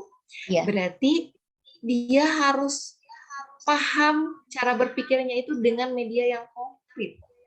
Nah, kalau misalnya kita menggunakan teori konseling REBT, kita dari teori konseling ini untuk anak SD itu karena kita hanya wawancara, maksudnya hanya konseling terapeutik ya. Konseling itu kan nggak ada medianya ya, ada medianya tapi maksudnya nggak benar-benar kayak kita di bimbingan klasikal gitu. Iya. Jadi dengan kita berbicara seperti itu, apakah mereka bisa menerima langsung gitu kan? Itu mungkin kalau tidak diberikan contoh-contoh konkret akan sulit. Iya, Mohon maaf, keyakinan mereka itu kan akhirnya sampai terbawa ketika mereka di SMP. Jadi ketika bertemu kami untuk pertama kali, ada beberapa anak itu yang merasa sudah ketakutan terlebih dahulu karena mereka punya keyakinan yang salah dari SD-nya gitu. Jadi yang kami maksud itu penanganannya ketika mereka di SMP. Jadi sudah masuk pada usia SMP. Oh, udah masuk ke usia SMP. Iya, berarti udah abstrak ya. Kalau udah abstrak ini bisa pakai teori, maksudnya pendekatan konseling REBT bisa Ibu. Karena itu pemikiran irasional itu termasuk gitu. Karena dia mulai berpikir irasional itu dari kan masa lalunya kan, masa lalunya itu pas SD didoktrin guru BK itu polisi sekolah, awas loh ya kalau misalnya ketemu guru BK nanti kalau pakai kaos kakinya nggak warna hitam diambil, kalau misalnya kesiangan kamu dijewer, kamu iya seperti itu kelasnya misalnya gitu. Udah takut duluan dia, udah menjadi belief, udah kepercayaannya tuh udah melekat banget di hatinya bahwa kalau ada guru BK itu adalah yang menerangkan, yang menakutkan, gitu kan, yang menakutkan. Nah, pada akhirnya kita kalau langsung manggil dia makin takut nggak? Pasti makin takut, saya yakin. Iya. Bukan dia mau nyamperin, tapi dia bahkan bisa keringet dingin, bisa sama sekali nggak noleh ke kita gitu. Karena dari maksudnya belief yang membuat dia itu memunculkan emosi negatif gitu kan. Jadi emosinya jadi takut dia kan, jadi keringat dingin gitu. Nah, oleh karena itu dari teknik-teknik ini, kalau misalnya peserta didiknya banyak yang berpersepsi seperti itu maksudnya ya Bu ya. Iya. Maka kita gunakan jangan layanan responsif. Kita gunakannya layanan dasar. Kalau misalnya konseling ini maksudnya ke dalam layanan responsif. Ya, kalau layanan responsif ini untuk konseling adalah 25% peserta didik dari yang kita angkut. Gitu. Misalnya nih dari satu kelas cuma 1 atau 2 orang, kita bisa pakai RIBT karena dia masuknya ke layanan responsif. Memberikan layanan segera agar peserta didik tersebut bisa teratasi masalahnya, gitu kan? Tapi beda lagi dengan layanan dasar. Kalau ditanya SD, satu dari SD pindah ke SMP satu kelas lagi kan banyak yang berpikiran sama seperti itu. Kita nggak mungkin konseling satu-satu ya, gitu. Membutuhkan waktu yang lama. Pakailah kita layanan dasar. Di mana layanan dasar ini kan tujuannya adalah memberikan informasi atau konten yang akan bermanfaat agar mereka bisa mengentaskan masalah kehidupannya sehari-hari. Ya. Ya, dari pikiran tersebut kita gunakan layanan dasar, di mana layanan dasar itu berarti membahas tentang apa itu BK. Gitu. Seperti apa itu BK? Kita mulailah di situ memberikan contoh-contoh bahwa BK itu BK for all, gitu kan, untuk semua siswa, tidak hanya siswa yang bermasalah, tapi siswa yang berprestasi, siswa yang mau konsultasi, karena banyak sekali layanan di BK ini, gitu. Kalian akan sangat merugi kalau tidak mendapatkan layanan BK. Gitu. Ya intinya kita sebisa-bisa kita dengan media yang sangat menarik, yaitu dengan misalnya sosiodrama tadi, agar mereka lebih paham, gitu kan. Ibu, itu bisa menjadi salah satu cara kalau menurut saya seperti itu. Oke, terima kasih banyak Bu Ayu. Sama-sama Ibu. Ya. Kita mau lanjut ke bahas soal atau mau ke teori konseling lagi? Iya Bu Ayu, ini mohon maaf waktunya sudah kurang 1 menit. Mungkin bisa dibuka sesi tanya jawab Bu Ayu. Oke, silakan. Tanya jawab ya Bu. Oke. Iya, ya mungkin sambil menunggu teman-teman, mungkin dari teman-teman ada yang mau bertanya tentang teori-teori yang tadi sudah disampaikan dari Bu Ayu. Terus terang Bu Ayu, ini tadi saya juga merasa mengingat kembali masa kuliah yang dulu, tapi ya ini ternyata juga banyak yang lupa. Ya ini Bu Ayu sudah mengingat kembali, ya ternyata teori-teori ini juga intinya juga sangat penting buat guru BK karena ternyata penanganannya terhadap klien itu ternyata juga memang harus berdasarkan teori-teori yang seperti yang Bu Ayu sebutkan tadi, seperti konseling RIBT dan sebagainya. Seperti itu Bu Ayu. Oh ini ada pertanyaan yang masuk Bu Ayu. Oh iya. Iya. Coba ya. Iya. Ya mungkin ini dari Bu Pratiwi Nurul. Iya dari pertanyaannya, iya. Mungkin dibacakan Bu Ayu ya. Oh, iya, silakan Ibu. Penerapan teori konseling dan teknik apa yang paling tepat atau cocok untuk mengatasi kejenuhan siswa dalam belajar? Contohnya siswa lebih tertarik bermain gadget daripada belajar. Mohon penjelasannya Bu Ayu. Apalagi sekarang daring Bu Ayu ya. Daring ya. Daring banyak ya, mungkin seperti itu. Mohon Bu Ayu diberi penjelasan. Iya, terima kasih Ibu pertanyaannya. Ibu Pratiwi Nurul, ini kalau menurut Ayu ya, karena kita juga sebagai praktisi di dunia konseling, di dunia pendidikan gitu ya. Jadi kalau misalnya anak yang tadi kecanduan ya, contohnya lebih tertarik bermain gadget daripada belajar. Jadi kejenuhan. Kalau kejenuhan ini terkait belajar adalah kita jangan dulu ke teori konselingnya, tapi kita harus tahu dulu nih peserta didik kita 1 atau 2 orang yang jenuh atau semuanya gitu kan.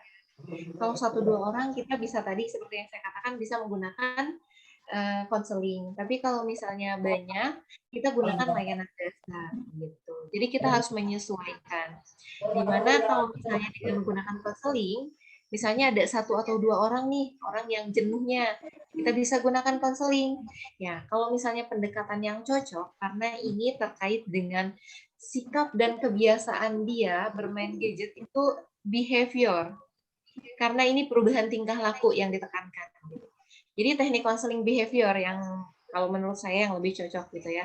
Karena di sini di teknik behavior itu menekankan bahwa perubahan perilaku yang spesifik dari peserta didik. Tujuannya adalah merubah perilaku peserta didik secara spesifik. Jadi kita kalau misalnya ingin merubah kejenuhannya itu, kebiasaannya apa nih, main gadget? Misalnya kebiasaannya main gadget, kemudian kebiasaan lainnya juga dari main gadget itu kita harus lihat lagi nih, dia main Instagram, apa dia main game online, apa dia kan karena konseling itu kan pribadi ya, satu orang gitu kan, satu orang, jadi kita bisa tahu dia kecenderungan main gadget itu ngapain gitu kan. Kalau misalnya kecenderungan dia yang main gadgetnya itu games, kita harus spesifik, berarti tujuan konseling kita dari konseling behavior ini merubah kecanduan dia main game. Jadi spesifik gitu. Jadi jangan bermain gadgetnya yang kita menjadikan tujuan, tapi bermain game online-nya yang kita tujuannya gitu, yang menjadi tujuannya. Dimana kalau untuk mengatasi game online itu tentunya udah marak banget ya. Mungkin kalau di Banten ini udah familiar banget, game online itu menjadi salah satu menjadi favorit mereka gitu. Dan nggak apa-apa kita main game online sesekali bareng sama anak kita, biar kita tuh tahu mereka itu senang karena ini loh gitu. Mereka itu senang karena perannya si yang ada di main dalam AFF ini gitu kan. Perannya si ini tuh jahat gitu kan. Jadi kita harus mendalami dulu. Kalau kita ingin masuk ke dunia mereka dan mengubah perilaku mereka, kita harus menjadi mereka dulu. Seolah-olah menjadi mereka gitu. Yuk kita rasain sesekali, kita nggak apa-apa main game bareng dia, biar kita seru. Dan mereka juga menganggap, wah ibu ini nih bisa masuk ke kehidupan saya gitu kan. Jadi nanti dia mulai terbuka. Dari situlah main gadget seru ya nak ya. Tapi kalau menurut ibu kelamaan main gadget pusing tahu. Menurut kamu gitu juga nggak sih gitu kan? Mungkin dia nanti akan menjawab apa. Nanti jadi kita komunikasinya karena kita sudah pernah merasakan atau kita sudah pernah ikut di dalam dunianya dia, jadi kita nyambung gitu ngobrolnya. Jadi nanti akan ada tujuan-tujuan yang spesifik yang harus kita capai. Misalnya, seru ya main gadget, bolehlah nanti kita main game bareng lagi. Kita mabar ya, kita main bareng sama ibu gitu kan. Nah, tapi kalau misalnya menurut ibu nih, main gadget itu kan kalau kelamaan pusing, terus kita juga lupa makan, lupa sholat, itu baik nggak sih nak gitu kan. Jadi kita parafrase ke dia, nanti dia mengungkapkan kalau menurut dia itu baik, kenapa itu baik gitu kan. Kita ya intinya kita kan sebagai konselor, kita juga manusia, jadi kita harus tahu, kita nggak boleh so tahu, kita harus benar-benar menyimak dan merespon dengan baik apa yang dia katakan gitu. Jadi kita jangan sok tahu, jangan pas dia ngomong kita udah mikirin abis ini mau ngomong apa lagi ya. Kalau kayak gitu nantinya jadinya konselingnya nggak natural gitu loh. Jadi jadi teknik behaviornya itu nggak benar-benar teraplikasikan dengan baik kalau kita udah menjadi posisinya menjadi lebih tinggi dari konseling gitu. Kita kalau saat konseling itu harus menjadi sama-sama ada di posisi sejajar dan setara gitu. Bahkan ada satu teknik juga, kursinya pun nggak boleh kursi guru dengan kursi siswa. Jadi benar-benar kursi yang sama kalau konseling itu dianjurkannya. Dan kalau dari SOP-nya nggak boleh ada kursi, nggak boleh ada meja di tengah. Karena kalau konseling ada meja di tengah itu seolah-olah mereka itu menjadi pembatas mereka yang membedakan kamu itu berarti guru dan saya murid. Jadi kalau bisa konseling itu ya bukan berhadapan-hadapan, agak menyerong tapi terlihat semua postur tubuhnya. Nanti konseling behaviornya insya Allah akan berjalan dengan lancar. Menurut Ayu seperti itu, Ibu Pratiwi. Iya, terima kasih banyak penjelasannya Bu Ayu. Ya, sama-sama Ibu. Ya, mungkin ditawarkan kepada Bapak Ibu guru BK yang lain, mungkin akan mengajukan pertanyaan, mungkin bisa disampaikan mumpung ini ada narasumbernya dari Bu Ayu yang mungkin tadi menjelaskan dengan sangat mantap sekali. Oh iya Bu Ayu, mungkin sambil menunggu teman-teman mengajukan pertanyaan, di sini juga saya ingin bertanya Bu Ayu. Iya, silakan. Ya, tapi ini agak sedikit menyimpang. Ini suatu permasalahan yang sering terjadi di sekolah saya. Ini kaitannya dengan anak yang kecanduan merokok, Bu Ayu. Ini sudah, ya, ini sebenarnya kelihatannya sudah menjadi tradisi di sekolah saya. Dari kakak kelas itu, ibaratnya kalau kelas 9 itu biasanya mengajak adik kelasnya untuk merokok. Dan biasanya itu dilakukan turun-temurun dari kelas 9, biasanya sejak kelas 8, sampai akhirnya kelas 7. Dan lebih parahnya, biasanya hal itu dilakukan dengan secara sembunyi-sembunyi, tapi di dekat lingkungan sekolah. Nah, seperti itu. Sebenarnya anak yang kecanduan ini sudah kami beri, ibaratnya kami ajak sharing, ajak seperti itu. Tapi ternyata kok tetap tidak ada perubahan. Ketika dipanggil ke ruang BK, katanya sudah tidak mau mengulangi. Tapi ternyata ketika sudah berapa minggu berikutnya mengulangi lagi. Ini bagaimana Bu Ayu untuk mengatasi anak yang sudah kecanduan merokok? Mungkin bisa diberikan solusinya, Bu Ayu. Terima kasih Bu Indra. Ya, Iya. luar biasa sekali ya Bu masalah anak-anak di sekolah Ibu ya. Jadi udah sangat turun-turun. Turun-temurun, iya. Banget, pasti guru BK-nya ada berapa Ibu? Hebat banget dengan masalah yang banyak.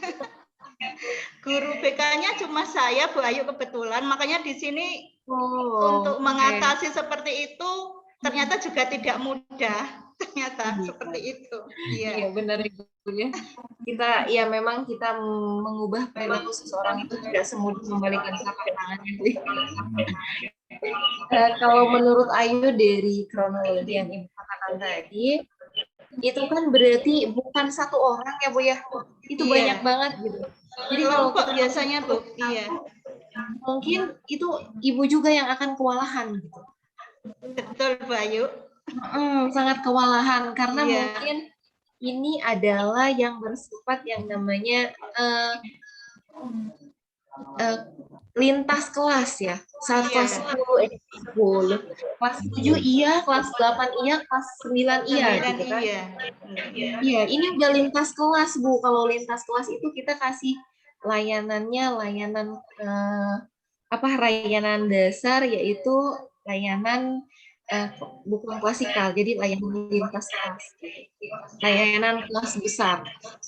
Nah, layanan kelas besar ini kalau misalnya kita sendiri mungkin agak sulit karena kita harus ada backing-nya nih, misalnya kita bekerja sama dengan kesehatan, atau kita bekerja sama dengan BNN, BKKBN, gitu. Jadi kita lakukan kerjasama, di mana kerjasama ini yang nantinya akan memberikan pengarahan dulu kepada mereka untuk ilmu dasarnya, gitu kan. Nah, selain itu juga karena mereka itu adanya di lingkungan, ya kita jauh sedikit atau banyak seperti tadi, lingkungan dapat menstimulus atau memberikan stimulasi kepada perilaku seseorang ya Bu ya. Karena lingkungannya ngerokok semua ya pasti gitu ke bawah gitu. Karena tadi sedikit atau banyak akan mempengaruhi peserta didik kita tersebut yang awalnya nggak ngerokok pun kalau distimulus dari lingkungan yang kurang baik ya akan menjadi terbawa gitu. Jadi Ibu di sini wah luar biasa ini Ibu, kerja kerasnya harus sangat luar biasa. Iya, berarti Ibu juga harus kerjasama dengan orang tua peserta didik Ibu. Karena di rumah mereka lebih banyak waktunya, gitu. Pemantauannya harus dari orang tua juga. Tidak bisa Ibu sendiri yang memantau semuanya gitu. Karena itu impossible banget itu kan ada titik-titik di mana mereka merokoknya itu berarti di belakang sekolah atau di lingkungan yang di daerah sekolah yang mungkin nanti masyarakat juga akan melihat itu hal negatif gitu kan. Nah, jadi Ibu juga harus bekerja sama dengan tokoh-tokoh masyarakat atau masyarakat sekitar. gitu. Jadi banyak sekali ini kerjasamanya ya Ibu, kolaborasinya Iya Bu dengan Ayu, pihak iya. lain, gitu. Iya, tapi biasanya anak itu merokoknya malah di sekolah Bu Ayu. Kalau di rumah biasanya pernah manggil orang tua, tapi orang tua katanya anaknya di rumah tidak merokok. Mungkin juga karena pergaulan di lingkungan sekolah juga seperti itu. Karena emang nggak semua orang tua full time bisa ngawasin Iya. anaknya gitu ya. Iya, Kadang Bu, ada yang iya. mereka bekerja sampai larut malam gitu. Kita tidak bisa memungkiri hal itu. Tapi dengan kita bekerja sama dengan orang tua, dengan kita memanggil mereka yang awalnya mereka nggak tahu kalau anak peserta didiknya itu merokok, menjadi tahu, gitu kan. Kalau sudah menjadi tahu, insya Allah mereka juga walaupun tidak melihat dengan secara langsung, tapi mereka ikut mengawasi. Karena ini banyak peserta didik yang seperti ini, kalau menurut Ayu ini sangat butuh waktu yang cukup lama untuk mengangkat ke generasi berikutnya agar tidak merokok gitu. Akan cukup sulit gitu, tapi dengan kerja keras insya Allah akan sedikit-sedikit mulai berkurang gitu. Misalnya kita bekerja sama dengan Wakasek Kesiswaan atau dengan pihak kedisiplinan, bahwa kalau misalnya terlihat merokok berarti ada sanksi-sanksi tertentu. Jadi jangan kita ya, bukan karena kan kita sebagai praktisi bimbingan konseling nggak mungkin memberikan skorsing atau lain-lain gitu, karena kita pelayanannya adalah pelayanan yang manusiawi dan itu memang benar-benar memberikan pelayanan terbaik. Jadi jangan sampai kalau potong rambut atau misalnya push up dan lain-lain jangan sampai dilakukan sama kita gitu. Itu kita harus bekerja sama dengan kedisiplinan di sekolah. Ada yang namanya pihak kedisiplinan itu gitu. Apa ya, bagian-bagian yang menjadi pemangku kedisiplinan di sekolah. Kalau di SMA biasanya dari Wakasek Kesiswaan ada pembina OSIS, dan pembina OSIS ada pembina kedisiplinan gitu. Tapi kalau di SMP mungkin ada nggak Bu kalau di SMP? Tim kedisiplinan siswa Bu ada. Ada, iya tim kedisiplinan. Iya. Jadi kita berusaha agar tadi yang seperti pertanyaan dari Bu Aan Emi katakan, guru BK itu bisa menghukum siswa, nge-push up siswa gitu, ngejewer, agar itu tidak terulang lagi gitu. Jadi kita jangan sampai mengotori tangan kita untuk melakukan hal-hal itu gitu. Jadi kita bekerja sama juga. Gitu. Kalau menurut Ayu sih seperti itu Ibu. Mungkin dari Bapak Ibu guru yang lain ada tambahan untuk masukannya ke Bu Emi gitu. Ke Bu Indra, mohon maaf. Iya Bu Ayu, terima kasih banyak penjelasannya dan masukannya. Bu Ayu mohon maaf, ini berhubung waktunya sudah semakin malam. Tadi kan ada usulan kita akan membahas tentang soal-soal seperti itu. Mungkin Bu Ayu sekarang bisa memberikan untuk menjawab soal-soal yang mungkin tadi sudah disampaikan di awal, karena memang ini teman-teman kita sebagian juga akan tes PP3K. Mohon Bu Ayu segera memulai untuk menjawab pertanyaan seperti itu. Oke. Terima kasih Bu.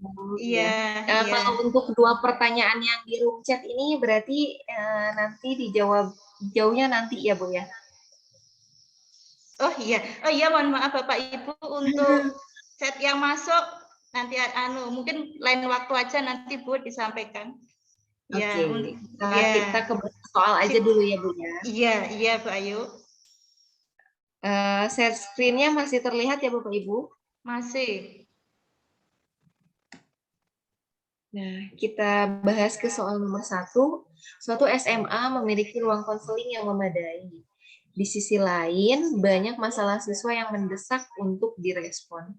Satu-satunya program layanan responsif yang dirancang guru BK atau konselor adalah advokasi kepada orang tua siswa. Program yang dirancang guru BK atau konselor tersebut adalah: A. Tidak tepat karena rahasia siswa bisa terbongkar. B. Tepat karena advokasi bisa mengatasi semua masalah. C. Tidak tepat karena tidak sesuai dengan kebutuhan siswa.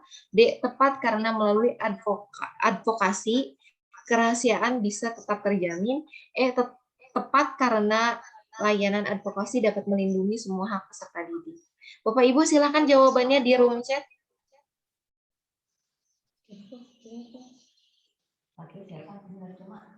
Ambre.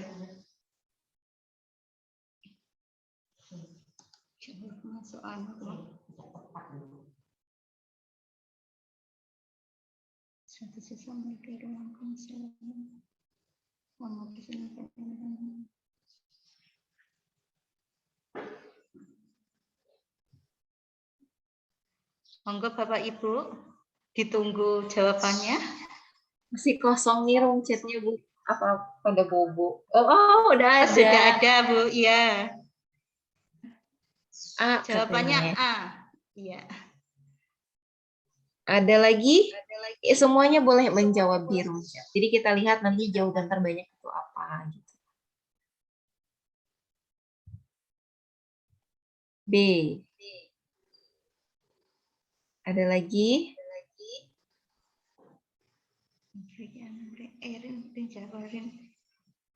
E. Oke, ada lagi? E. Oke, banyak nih yang pilih E nih. Mungkin jawabannya itu ya Bu Ayu. Nah, iya, kita langsung bahas ya. Iya, langsung aja Bu Ayu. Nah, jadi ini ada kata kuncinya Bapak Ibu. Di sini adalah bukan tentang layanan advokasinya, tapi program BK-nya. Yang ditanyakan program yang dirancang guru BK atau konselor tersebut adalah. Jadi bukan arti tentang advokasinya, tapi program layanannya seperti apa. Kalau misalnya kita hanya menyediakan program layanan responsif aja, dan responsifnya itu cuman advokasi, berarti itu layanan BK, berarti itu program BK-nya nggak ada layanan konseling individunya, nggak ada layanan konseling kelompoknya, nggak ada layanan bimbingan klasikalnya, nggak ada layanan dasarnya, gitu kan. Cuman layanan responsif di sini tulisannya. Berarti nggak ada kelas besarnya, gitu kan. Nah, berarti nggak ada layanan konsultasi, nggak ada layanan mediasi. Berarti kalau seperti itu, cuman layanan advokasi aja, kira-kira memenuhi kebutuhan siswa kita nggak, Bapak Ibu? Belum. Enggak, berarti kalau Belum tidak gitu, memenuhi. ya belum memenuhi gitu ya. Karena cuman kalau advokasi aja berarti ini hanya melindungi hak-hak peserta didik aja gitu kan. Berarti dia tidak memberikan kebutuhan sesuai dengan kebutuhan peserta didik. Jadi kalau menurut saya ini programnya tidak tepat karena tidak sesuai dengan kebutuhan siswa. Abang lucu tuh. Itu benar encer. Jadi coba ayo mau lihat ada yang jawab C nggak? Wow, keren. Ada. Mantap. Kita lanjut ya, Bapak Ibu. Ya Bu Ayu. Nih. Wow. Kasus. Seorang siswa SMP kelas 9 datang ke ruang BK, mengeluhkan ketergantungannya pada narkoba yang setahun terakhir ini dia konsumsi. Konseli sudah beberapa kali mencoba mengurangi ketergantungan tersebut, tetapi selalu gagal. Dia takut terbuka kepada orang tuanya karena sudah sering mencuri uang di rumah dalam jumlah yang cukup besar. Konseli juga takut dikeluarkan dari sekolah. Tindakan konselor adalah memujuk konseli agar segera mengundurkan diri sambil menegaskan akan melaporkan ke polisi jika tidak segera keluar dari sekolah. Dari aspek etik layanan, tindakan konselor tersebut adalah A. Salah karena mengorbankan masa depan dan hak-hak konseli untuk mendapatkan pendidikan yang layak. B. Benar karena tindakan konselor dilandasi oleh niat yang baik untuk menjaga nama baik sekolah dari pencemaran. C. Salah karena konselor menutup-nutupi perilaku konseli yang bisa dijadikan bahan belajar bagi siswa lainnya. D. Benar karena tindakan konselor diniatkan untuk menjaga keberhasilan konseli sehingga nama baik konseli dan keluarganya terjaga.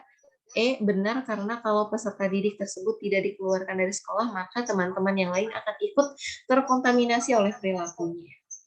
Nah, udah ada yang jawab.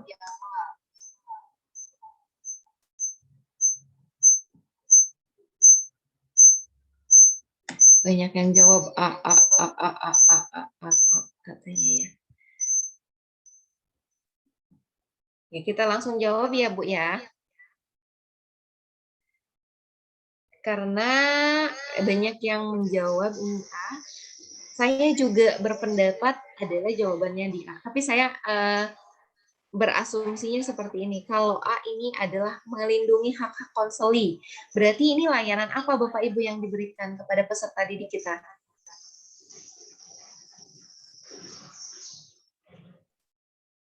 Boleh dijawab di room chat. Alih tangan kasus apa Bu ya? Alih tangan kasus, ada lagi?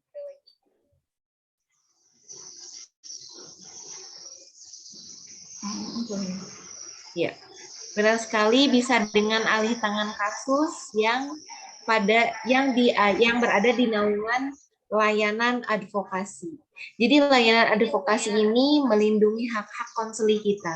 Nah, dari layanan advokasi ini, karena kita bertujuan untuk melindungi hak konseli kita, maka kita alih tangan kasuskan kemana? Yaitu bisa ke bagian perlindungan Komisi Anak dan Wanita itu ya.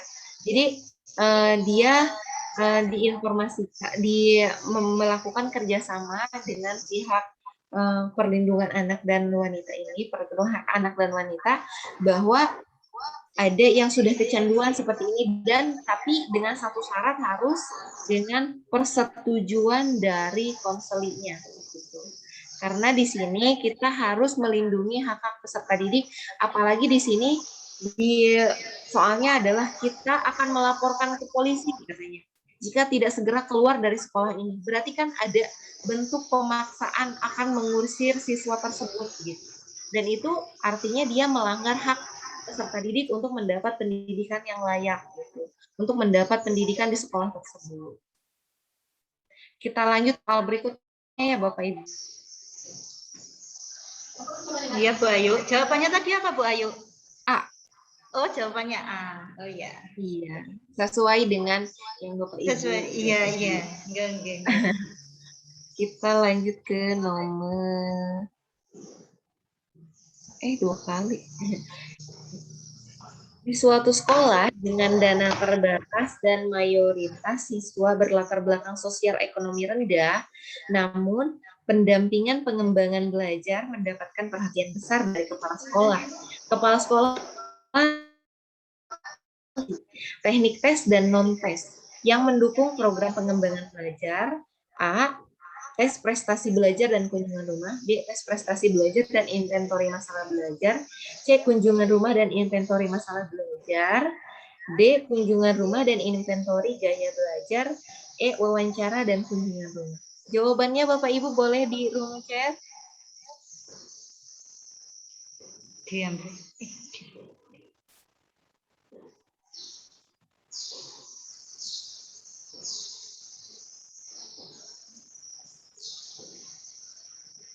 C. B. C. Oke, B. Ada lagi?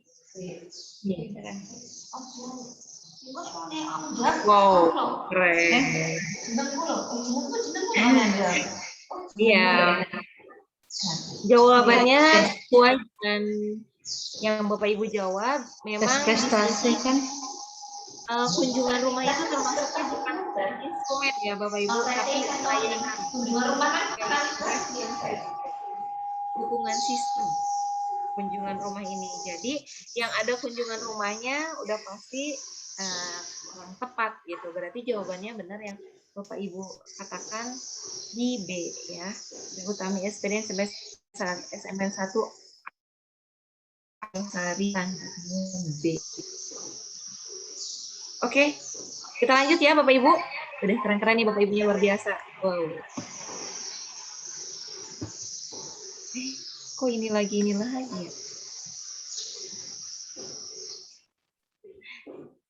Salah satu perbedaan pengumpulan data penelitian kuantitatif dan penelitian kualitatif adalah A.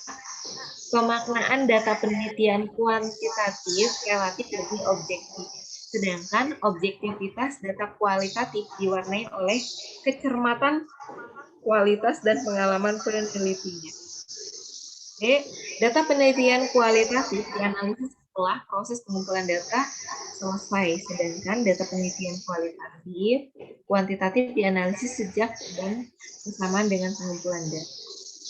Oke, pengumpulan data penelitian kuantitatif ditentukan melalui kualitas proses pengumpulannya. Sedangkan kuantitatif ditentukan oleh Bapak Ibu boleh langsung dijawab ya jawabannya di pengumpulan data penelitian kuantitatif.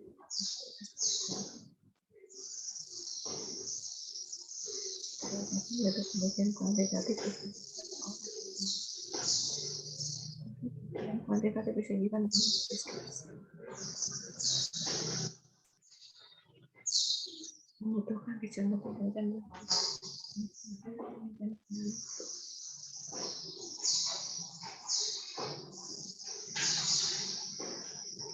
sudah ada yang menjawabkah? Belum ya?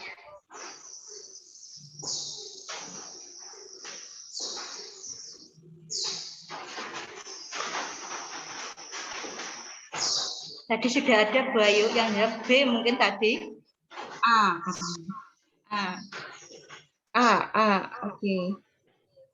Ya, benar sekali jawabannya. Ini udah jelas banget ya, walaupun di kecoh-kecoh kita udah harus ngeklop gitu, bahwa penelitian kuantitatif itu emang dalam bentuk angka-angka kan, berarti objektif. Dan yang kualitatif, objektivitasnya tergantung dari narasi atau deskripsi dari pengalaman penelitinya atau kualitas penelitinya gitu, kecermatan penelitinya. Ya, berarti kita lanjut lagi ya Bapak Ibu. Bu Ayu, mohon maaf, ini sudah jam 9, iya. mungkin satu soal lagi mungkin bisa boleh. Iya Bu Ayu ya. Terakhir ya Bu ya. Iya, sebenarnya masih banyak, tapi berhubung waktunya sudah habis, mungkin satu soal lagi saja. Iya Bu Ayu. Oke, boleh Ibu. Soal yang berikutnya, oleh karena sekolah mengutamakan jadwal mata pelajaran, maka tidak ada jadwal khusus untuk layanan BK di kelas.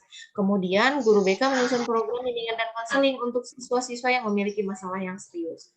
Hal ini tidak sejalan dengan prinsip layanan bimbingan dan konseling. A. Layanan BK merupakan bagian integral dari proses pendidikan. B. Layanan BK disusun berdasarkan kebutuhan konseli. C. Layanan BK diperuntukkan bagi mahasiswa. D. Layanan BK merupakan proses individualisasi. E. Layanan BK diberikan hanya untuk masalah insidental. Silahkan Bapak Ibu. C. D katanya. A. Oke. A lagi.